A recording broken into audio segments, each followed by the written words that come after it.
Let me move on to number 3, competition. I'll use the same example of New Hampshire and California. New Hampshire has a turnover rate of about 30 to 35% every election cycle in their House because there's a lot of competition. You got 400 House seats with a population that's quite small on a relative basis.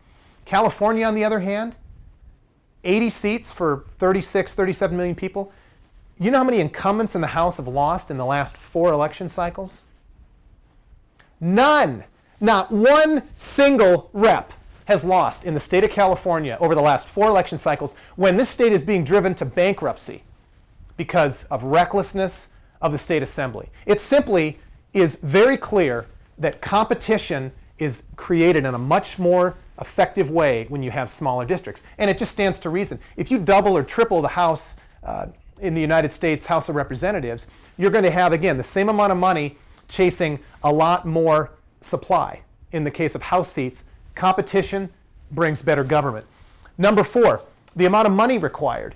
If it takes right now $1.4, $1.5 million to win a House seat, if you have twice as many House seats, there's no reason to believe that number can't get cut in half or more. In fact, a big driver of campaign spending is TV spots. Well, the smaller the district gets, the less effective TV is going to be because you're broadcasting to a much wider range of people that aren't even going to vote in the district that you're advertising on TV for. So I would even argue that if you can get TV to have a reduced role in campaigns, you're going to have an even greater reduction in the amount of money it takes, which, let's face it, that's a barrier to entry of people coming in to politics. The common average American just doesn't have the money to do it.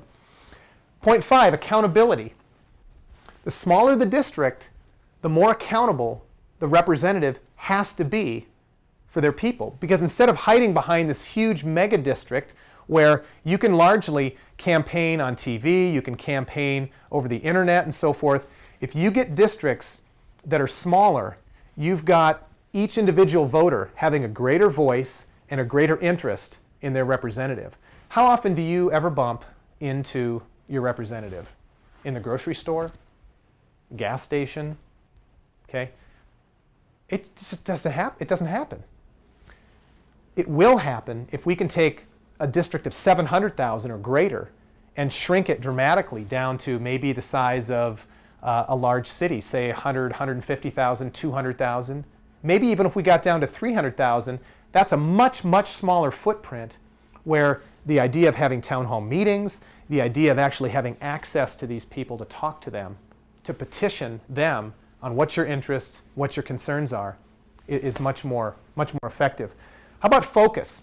Focusing on what representatives are there to do, which is to focus on government oversight, overseeing all these government programs that somebody has to be overseeing. That's a key part of what our representatives are supposed to do. And secondarily is focusing on lawmaking, focusing on what they're there to do. You've got all these reps who have admitted on TV that they've never read some of these bills. They're expecting staffers to do it. They're expecting staffers to go to other meetings, perform other analyses, talk to constituents. Usually if you call your rep, you're going to talk to a staffer. You won't talk to the rep themselves. So having smaller districts means that the workload and burden that each individual rep carries is smaller so that they can focus on the business of the House. And then finally, I want to talk about lobbying cost. According to a study a couple years ago, there's about 15,000 lobbyists that are registered in DC, and they spent over $3 billion in 2008 lobbying the government. Do you know that's an average, if you had the 435 and the 100 senators, 535 congressmen, I'll call them, they spent over $6 million per congressman to lobby. So how influential do you think they are versus you? You see how this creates a problem when you have so few reps. The more reps, power gets diffused, influence gets diffused. It's more difficult for special interests to do their part. Party loyalty gets more challenging that way, creates more competition. These are all advantages to having a larger House of Representatives. Again, what's the right size? Well, that ultimately is up to Congress to deliberate and have input from the American people. But what we know today is that with all of the problems that we see in Congress, with congressional approval ratings at all-time lows, and they persistently are low. Why? Because the structure is against the people. The structure rewards special interests, party loyalty, concentration of power, and it really loses a lot of the American citizens. And so that's why having a larger House has many, many practical and effective advantages. So if you want to learn more, please visit our website at apportionment.us.